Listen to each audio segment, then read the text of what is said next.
बेळगाव येथील कुमार गंधर्व रंगमंदिरात दिवंगत देवराज अरस यांचा 110वा जन्मदिवस साजरा केला गेला। हळूहळू उगवणाऱ्या पूर्णचंद्रासारखे व्यक्तिमत्व असलेले अरस यांनी आपल्या कार्यकाळामध्ये समाजातील पिछडलेल्या वर्गासाठी अपार योगदान दिले।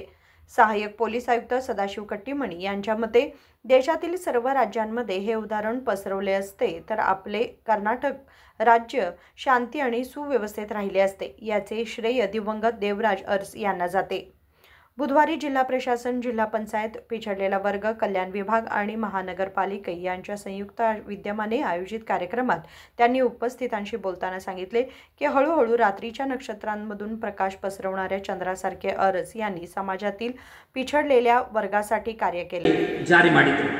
ಹಿಂದುಳಿದ ವರ್ಗಗಳ ಮತ್ತು ಅಲ್ಪಸಂಖ್ಯಾತರ ಇಲಾಖೆ ಮತ್ತು ನಿಗಮವನ್ನು ಸ್ಥಾಪನೆ ಮಾಡಿ ವಿದ್ಯಾರ್ಥಿ ನಿಲಯಗಳ ಸ್ಥಾಪನೆಯನ್ನು ಮಾಡಿದರು। ಶಿಷ್ಯ ವೇತನವನ್ನು ಕೊಡಲಿಕ್ಕೆ ಶುರು ಮಾಡಿದರು।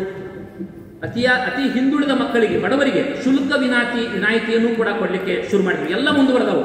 ಅವರ ಕಾಲದಲ್ಲಿ ಏನು ಜಾರಿಗೆ ತಂದಿರಲ್ಲ ಅವೆಲ್ಲವೂ ಕೂಡ ಹಾಗೆಯೇ ಈ ಸರ್ಕಾರದಲ್ಲಿ ಮತ್ತು ಹಿಂದಿನ ಎಲ್ಲ ಸರ್ಕಾರಗಳಲ್ಲಿಯೂ ಕೂಡ ಮುಂದುವರೆದಿರತಕ್ಕಂಥದ್ದನ್ನು ನಾವು ಗಮನಿಸ್ತೇವೆ। ಹಾಗಾಗಿ ಹಿಂದುಳಿದ ವಿದ್ಯಾರ್ಥಿಗಳ ಬದುಕಿನ ಆಶಾಕಿರಣ ಅಂತ ಕೂಡ ನಾವು ಡಿ ದೇವರಾಜ್ ಅರಸ್ ಅವರನ್ನು ಕಾಣ್ತೇವೆ। ನೀವೆಲ್ಲ ಈ ಹಿಂದುಳಿದ ವರ್ಗಗಳ ಒಂದು ಹಾಸ್ಟೆಲ್ಗಳಿಗೆ ಹೋಗಬೇಕು। ನಾನು ಹೋಗಿದ್ದೇನೆ, ಭಾಷಣ ಮಾಡಲಿಕ್ಕೆ ಅದು ಹೋದಂಥ ಸಂದರ್ಭದೊಳಗೆ ಬಹಳ ಅದ್ಭುತವಾಗಿ ಹಾಸ್ಟೆಲ್ಗಳು, ನಾವು ಕಲಿಯುವಂಥ ಸಂದರ್ಭಗಳಲ್ಲಿ ಹಂಗಿರಲಿಲ್ಲ।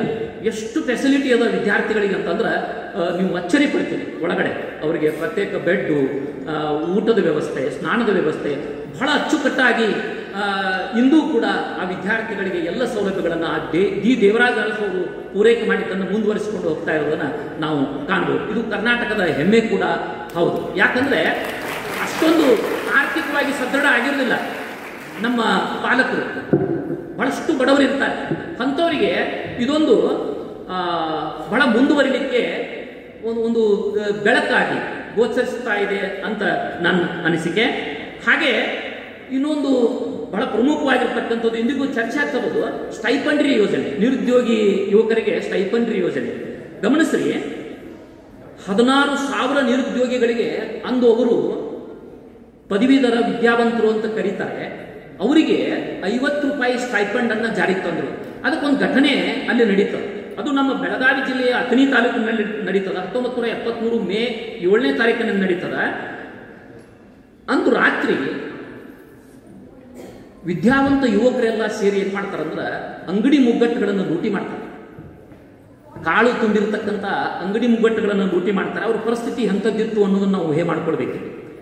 ಅವರು ಅಂಗಡಿಗಳ ಬೀಗ ಬಿಡೋದು 125 ಮೂಟೆ ಅಕ್ಕಿಯನ್ನ, 62 ಮೂಟೆ ಜೋಳವನ್ನ, 6 ಚೀಲ ಮೆಕ್ಕೆಜೋಳವನ್ನು ಲೂಟಿ ಮಾಡ್ತಾರೆ।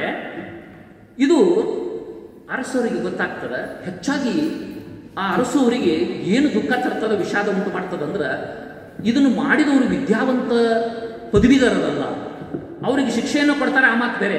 ಆದರೆ ಹಿಂದೆ ಆಲೋಚನೆ ಏನು ಶುರುವಾಗ್ತದಂದ್ರೆ ಯಾಕೆ ವಿದ್ಯಾವಂತ ಪದವೀಧರ ನಿರುದ್ಯೋಗಿಗಳು ಈ ಕೆಲಸಕ್ಕೆ ಕೈ ಹಾಕಿದ್ರು ಅನ್ನುವಂಥ ಯೋಚನೆಯ ಮಾಡಲಿಕ್ಕೆ ಹಚ್ಚಿ ಆ ವಿದ್ಯಾವಂತ ನಿರುದ್ಯೋಗಿ ಪದವೀಧರರಿಗೆ ಸ್ಟೈಪಂಡ್ರಿ ಅನ್ನತಕ್ಕಂಥ ಒಂದು ಹೊಸ ಯೋಜನೆಯನ್ನು ಜಾರಿಗೆ ತರ್ತಾರೆ।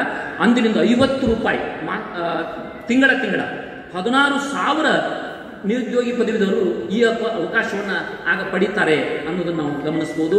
ಇದನ್ನ ಸರ್ಕಾರದ ಭಾಗ್ಯಗಳಲ್ಲಿ ಅದು ಕೂಡ ಒಂದು ಅನ್ನೋದನ್ನ ನಾವು ನೆನಪಿಟ್ಕೊಳ್ಬಹುದು। नागेश नायक यांनी सांगितले की देवराज अरस यांना गरिबांच्या जीवनातील आशेचा किरण मानले जाते। त्यांनी पिछडलेल्या वर्गांसाठी आणि अल्पसंख्याक कल्याण विभाग सुरू केला।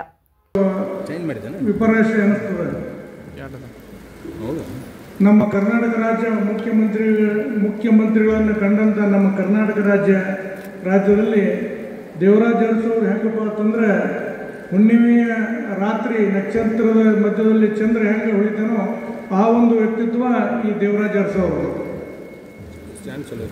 ದೇವರಾಜ್ ಅರಸ್ ಅವರು ಒಬ್ಬರಿಗೆ ಇಲ್ಲ, ಈ ನಮ್ಮ ಕರ್ನಾಟಕದ ಜನರ ಬಡವನ ಹಿಡ್ಕೊಂಡು ಬಲ್ಯದನ ತನ ಯಾವ ವರ್ಗದವರಿಗೆ ಯಾವ ಪ್ರಮಾಣದಲ್ಲಿ ಅವರನ್ನು ಮೇಲ್ವಕ್ಕೆ ಎತ್ತಲಿಕ್ಕೆ ಪ್ರಯತ್ನ ಮಾಡಬೇಕೋ ಆ ಎಲ್ಲ ರೀತಿಯಲ್ಲಿ ದೇವರಾಜ್ ಅರಸ್ ಅವರು ಪ್ರಯತ್ನ ಮಾಡಿದರು।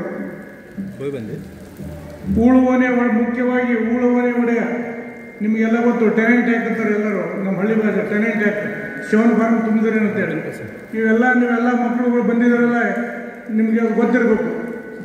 ನೀವು ಹಿಂದುಳಿದ ವರ್ಗಗಳ ಮತ್ತು ಅಲ್ಪಸಂಖ್ಯಾತರ ಹಿಂದುಳಿದ ವರ್ಗಗಳ ಇಲಾಖೆಯಲ್ಲಿ ಹಾಸ್ಟೆಲ್ನಲ್ಲಿ ಕಲಿತಿರುವಂಥ ಎಲ್ಲ ಮಕ್ಕಳು ಕೂಡ ಸುಮ್ಮನೆ ಹಿಂದುಳಿದ ವರ್ಗ ಅಂತೇಳಿ ಆಗಿಲ್ಲದು. ಅದಕ್ಕೆ ದೇವರಾಜ್ ಅರಸು ಅವರ ಶ್ರಮ ಭಾಳ ಇದೆ. ಅವರು ರಿಸರ್ವೇಷನ್ ಎಲ್ಲ ವರ್ಗಗಳಿಗೆ, ಎಲ್ಲ ಜಾತಿ ಜನಾಂಗಗಳಲ್ಲಿ ಅತ್ಯಂತ ಹಿಂದುಳಿದವಾಗಿ ಇದ್ದಂಥ ಎಲ್ಲ ಜನರಿಗೆ ಸಮಾಜದಲ್ಲಿ ಉನ್ನತ ಸ್ಥಾನದಲ್ಲಿ ಬರಬೇಕಾದ್ರೆ ಏನು ಮಾಡ್ಬೇಕಂತೇಳಿ ಅವರೇ ವೈಯಕ್ತಿಕವಾಗಿ ಮನಗಂಡು ಯೋಚನೆ ಮಾಡಿ ಒಂದು ಆಯೋಗ ನೇಮಿಸಿದ್ರು. ಆಗಲೇ ನಮ್ಮ ಉಪನ್ಯಾಸಕರು ಹೇಳೋದ ಪ್ರಕಾರ ಆ ಆಯೋಗ ರಚನೆ ಮಾಡಿ ಎಲ್ಲ ವರ್ಗಗಳಿಗೂ ಕೂಡ ರಿಸರ್ವೇಷನ್ ಕಲ್ಪಿಸಿಕೊಟ್ಟಂಥ ಮೊಟ್ಟ ಮೊದಲನೇ ವ್ಯಕ್ತಿ ದೇವರಾಜ್ ಅರಸು. ಆಮೇಲೆ ಜೀತ ಪದ್ಧತಿ ನಿರ್ಮೂಲನೆ ಮಾಡಿದ್ರು. ಆ ಒಂದು ಈ ಎರಡು ಅತಿ ಬೃಹತ್ ಒಂದು ಕಾರ್ಯಕ್ರಮ ನಮ್ಮ ಕರ್ನಾಟಕ ರಾಜ್ಯದೊಳಗೆ, ನಮ್ಮ ಭಾರತ ದೇಶದೊಳಗೆ ಎಲ್ಲ ರಾಜ್ಯಗಳಿಗೆ ಹೋಲಿಸಿದ್ರೆ ನಮ್ಮ ಕರ್ನಾಟಕ ರಾಜ್ಯ ಭಾಳ ಶಾಂತಿ ಮತ್ತು ಸುವ್ಯವಸ್ಥೆಯಿಂದ ಪೀಸ್ಫುಲ್ ಆಗಿರ್ತದೆ. ಇದಕ್ಕೆ ಕಾರಣ ಅಂದರೆ ದೇವರಾಜ್ ಅರಸು. ಅದೇ ನಾವು ಉತ್ತರ ಭಾರತಕ್ಕೆ ಹೋದ್ರೆ, ಅವರು ಉತ್ತರ ಪ್ರದೇಶ ಇದ್ದು ಬಿಹಾರ, ಜಮ್ಮು ಕಾಶ್ಮೀರ ಕಡೆ ಮೇಲೆ ಹೋದ್ರಿ, ಒಬ್ಬನೇ ಹೆಣ್ಮಕ್ಳಲ್ಲ, ಒಬ್ಬ ವ್ಯಕ್ತಿ ನಿರರ್ಗಳವಾಗಿ ರಾತ್ರಿ ಹಗಲು ಒಬ್ಬ ಯಾವುದೇ ಒಂದು ಅಂಜು ಅಳಕದೆ ತಿರುಗಾಡ್ತಾನೆ ಅಲ್ಲಕ್ಕೆ ಅಲ್ಲಿ ಭದ್ರತೆ ಇಲ್ಲ. ಯಾಕಪ್ಪ ಅಂತಂದ್ರೆ ಅಲ್ಲಿ ಭಾಳ ಶ್ರೀಮಂತ ವರ್ಗ, ಭಾಳ ಕೆಳವರ್ಗದ ಜನ, ಭಾಳ ಶ್ರೀಮಂತರಿದ್ದಾರೆ, ಭಾಳ ಬಡತನ ಇದ್ದಾರೆ. ಇನ್ನು ಅಲ್ಲಿ ನಮ್ಮ ಕರ್ನಾಟಕದ ನೋಡ್ಬೇಕು, ಬೆಳಗಾವಿ ಸೇರಿದಂತೆ ಎಲ್ಲ ಕಡೆಯೂ UP ಬಿಹಾರದವ್ರು ಬಂದೇ ಇಲ್ಲಿ ಕೆಲಸಕ್ಕೆ ಅದಾರೆ. ಯಾಕಂದ್ರಪ್ಪ ಅಂದ್ರೆ ಅಲ್ಲಿ ಆ ಬಡತನದಾಗ ಇದ್ದಂಥವ್ರಿಗೆ ಊಟಕ್ಕೂ ಕೂಡ